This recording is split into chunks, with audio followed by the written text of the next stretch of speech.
படம் வந்து சத்தியமாக எதிர்பார்த்து வரல. மதராசி ரொம்ப பயத்தோடு வந்தோம். என்ன காரணம் விடனா, முருகதாஸுக்கு சிக்கந்தர் குத்து, அதுக்கு முன்னாடி வச்ச தர்பார் குத்து, அதுக்கு முன்னாடி சர்க்கார் ஒரு ஆவரேஜ் படம். ஸோ இதுக்கு பின்னாடி வந்து எஸ்கே வேறு கையில் கொடுத்துருக்காங்க. எஸ்கே பார்த்தீங்கன்னா ஒரு 360 கோடி அமரன் கலெக்ட் பண்ணிச்சு. ஒரு நல்ல ஒரு ஹீரோ நம்மளுக்கு கிடைச்சாரு. ஹீரோயின் காட்டி ஒரு நல்ல முகுந்தன் சார் கிடச்சாரு. அப்போ இவரை வச்சு நம்ம எப்படி பண்ண போகிறார் முருகதாஸ் சார்? எப்படி ஆக்ஷன் இல்லாமல் ஒன்றும் இருக்காது, ஆக்ஷன் பிளாக் தான் இருக்குன்னு சொல்லிட்டு வந்து பார்த்தா படத்தோடைய நாட்டே வந்து வேறு லெவலில் இருக்குது. யாருமே சிந்திக்க முடியாது. ஒரு ஃப்ரெஷ்ஷாக இருக்குது, புதுசாக இருந்துச்சு. எப்போயுமே ரமணா படத்தில் பார்த்தீங்கன்னா 10 வருஷம் கழிச்சு பார்த்தீங்கன்னா இந்த ஹாஸ்பிட்டல் சீன்ஸ்லாம் இப்பயும் பேசப்பட்டுச்சு. அந்த மாதிரியே பணத்தை போட்டுட்டு காசு உயிரோடு இருக்காருன்னு சொல்லிட்டு ஆக்சிஜன் மாஸ்க் உள்ள வச்சுட்டு அந்த மீட்டரை ஓட விட்டுட்டு காசு வாங்கிட்டு இருந்தாங்க. அது 10 வருஷத்துக்கு முன்னாடி அவர் யோசிச்சார். சாரி, அவர் 20 வருஷம் முன்னாடியே யோசிச்சது. ஆனால் 10 வருஷமாக அந்த பழக்கத்தில் இருந்துகிட்டு இருக்குது. அதே மாதிரி இந்த நாட்டும் தமிழ்நாட்டில் மது சூது எல்லாமே வந்துருச்சு. ஆனால் துப்பாக்கி கலாச்சாரம் வரலை. துப்பாக்கி கலாச்சாரம் வரும்போது எப்படி முறியடிச்சாங்க ஒற்றை லைனு. இந்த லைனை வந்து இதில் எஸ்கே என்ன பண்ணார், சாதாரண குடிமகன் என்ன பண்ணார், அழகாக கனெக்ட் பண்ணியிருக்காங்க. அழகாக கனெக்ட் பண்ணி யார் அந்த மலையாளி இருக்கால, அவர் நல்லா பண்ணியிருக்காப்புல, சூப்பராக பண்ணியிருக்காப்புல. அதனால் இந்த படம் வித்தியாசமாக இருந்துச்சு. அனிருத்தோட பிஜிஎம் செம்மையாக இருந்துச்சு. செம்ம சிஜி பண்ணியிருக்காங்க. ஒரு கார்லாம் பறக்கும், ஒரு கண்டெய்னர் விட்டு ஏற்றுவானுங்க. பறக்கிறதுலாம் பார்த்தீங்கன்னா எங்கேயுமே அந்த ரோட்டை ஒர்க்லாம் செம்மையாக பண்ணியிருந்தாங்க. எதுவுமே நம்ம குறை சொல்ல முடியாது, அந்தளவுக்கு பண்ணியிருந்தாங்க. படம் வந்து பார்த்தீங்கன்னா ஒரு டீசன்ட் வச்சு மூவி. ஓகே, இதை நம்ம சொல்லியே ஆகணும். இதே மறுபடியும் சொல்கிறேன், நிறைய இடத்துல சொல்லிட்டேன். புலுசட்ட மாறன் எப்பவுமே சொல்லுவார், ஹீரோவுக்கு ஈக்குவலாக எவன் வில்லன் கொடுக்குறானோ அப்போ தான் படம் நல்லா இருக்கும். ஏன்டா இப்படி பண்ணுறீங்க, வில்லன்னா உங்களுக்கு அடி வாங்கி தான் சாகணுமா அப்படின்னு கேட்பாரு. ஹீரோவை பிரித்து மேஞ்சாப்ல Vidyut Jamwal. High speed shot, என்ன ஷாட்ஸு பசங்க என்ன மாதிரி வித்யுத் ஜமானுக்கு எந்திரிச்சிட்டானுங்க. ஒரு ஷாட்லாம் வந்து புஷ்அப்ஸ் எடுப்பாப்புல, அம்மா டி ஒரு பாரில் தனியாக தொங்கிட்டு எடுப்பாப்புல. அந்த சீனில் தேட்டரில் எவனுமே இல்லை. அந்த மாதிரி கிளாஸ் தியேட்ரிக்கல் மூவ்மெண்ட் வந்து படத்தில் இந்த படத்தில் ரொம்ப ஜாஸ்தி. இதுவரை இல்லாத முருகதாஸ் படத்தை பார்க்கலாம். முருகதாஸ் சார் பண்ண ஒரே தப்பு என்னென்னா, துப்பாக்கி வந்து பார்த்தீங்கன்னா பேன் இண்டியா மூவி. போஜ்புரிக்காரனுக்கு கூட புரியும், ஏன்னா அந்த நாட்டு அப்படி வெயிட்டான நாட்டு. ஒரு மிலிட்ரியிலேருந்து ஒருத்தன் வர்றான், லீவில் சும்மா என்ஜாய் பண்ணிட்டு போகணும். வந்தவன் என்ன செய்கிறான், அங்கே பார்த்தா தேசத்துக்கு துரோகமாக ஒரு பிரச்சனை நடக்குது, அதை முடிவெடுத்து லீவ் விட்டு போகிறான். அப்படிங்கிற ஒரு நாட்டு எல்லாத்துக்கும் பொருந்தும்.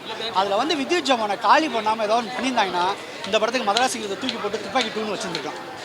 அது ஒன்றுதே இல்லை. கஜினி வந்து பார்த்திங்கன்னா அவருக்கு வந்து ஒரு அதெல்லாம் லேட்டாக வரும், அந்த டிசார்டர் மறந்துடும், 15 நிமிஷம் மேலே மறந்துடும். அதே மாதிரியே ஸ்பாய்லராக சொல்கிறேன், இந்த படத்தில் எஸ்கேக்கு ஒரு டிசார்டர் இருக்குது. அதுதான் வந்து இந்த படத்துக்கு பெரிய ப்ளஸ் பாயிண்டாக அமைஞ்சது. வித்தியாசமான எஸ்கேயை பார்க்குறது இதுதான். பிதாமகன் மாதிரி ஒரு 4-5 சீட் வச்சுருக்காங்க ஓடுறதுலாம். அப்படி இப்படி ஓடுறது, ஏன்னா சைக்கிளும் அப்படி தானே. நல்லா ரசித்து கிட்டத்தட்ட இதை நம்ம ஜெயிச்சே ஆகணும்னு பிளான் பண்ணி கொடுத்த படம் தான் இது. ஒரு டீசன்ட் வாட்ச் மூவி, ஃபேமிலியோட என்ஜாய் பண்ணலாம். ஆக்ஷன் ஏதாவது இருக்காவா? எஸ்கே இந்த மாதிரி ஆக்ஷன் பண்ணதே இல்லை சீரியஸாக. லாஸ்ட்டு 20 மினிட்ஸ் இந்த மாதிரி ஆக்ஷனை நீங்கள் பார்த்துருக்கே முடியாது, அந்தளவுக்கு ஆக்ஷன். தயவுசெய்து தேட்டரில் பாருங்கள். எந்த பிஆர்ஓவும் கிடையாது நம்மளுக்கு. அந்தளவுக்கு உண்மையில் நல்லா பண்ணியிருக்காப்புல. எஸ்கே படத்தில் அமரன் அடுத்து எனக்கு பிடிச்ச படம் இந்த படம் தான்.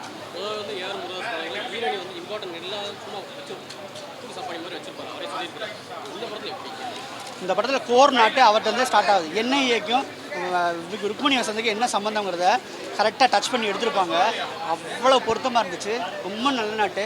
நம்ம அப்படி தான் சொல்கிறோம், அசின் தான் அங்கே முக்கிய கேரக்டர். எதில் கஜினி இல்லை, நயன்தாரா வேணா டம்மி. ஆனால் ஹீரோயின் யார் அங்கே, அசின் தான். நயன்தாரா கூட கோச்சிக்கிட்டாங்க, இனி சும்மா டம்மி யூஸ் பண்ணிட்டாருன்னு சொல்லிட்டு கோச்சிக்கிட்டாங்க.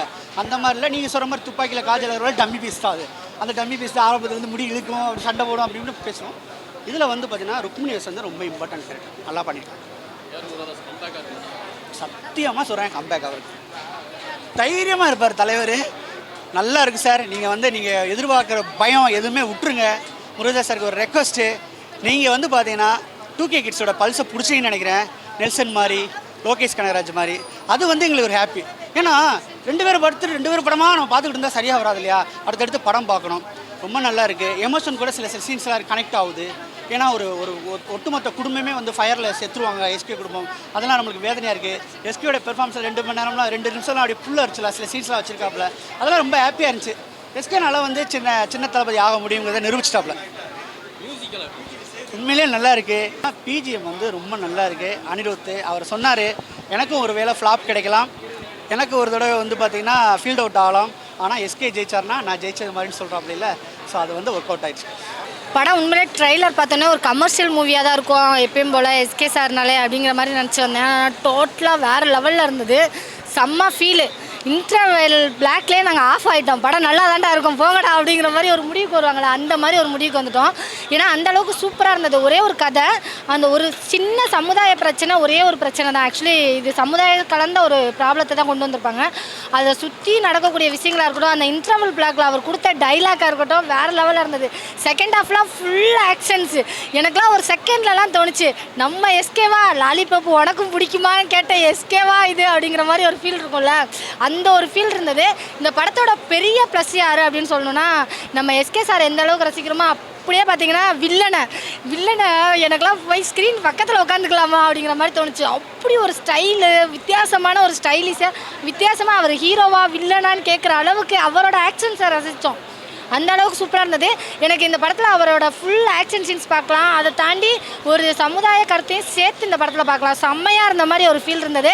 எல்லோரும் கேட்டாங்களே, துப்பாக்கி கொடுத்தோன்னே இதுக்கு மேலே துப்பாக்கியை யூஸ் பண்ணவே முடியாது போங்கடா அப்படிங்கிற மாதிரி இருந்தது. அவ்வளோ சூப்பராக இருந்தது. உண்மையிலே செம்ம வேறு லெவல். அப்படி ஒரு ஆக்ஷன் சீன்ஸ் நான் எதிர்பார்க்கவே இல்லை. இவ்வளோ பண்ணுவாரா அப்படிங்கிற ஒரு டவுட் இருக்கும்ல, அப்படி இருந்த மாதிரி இருந்தது. சூப்பராக இருந்தது.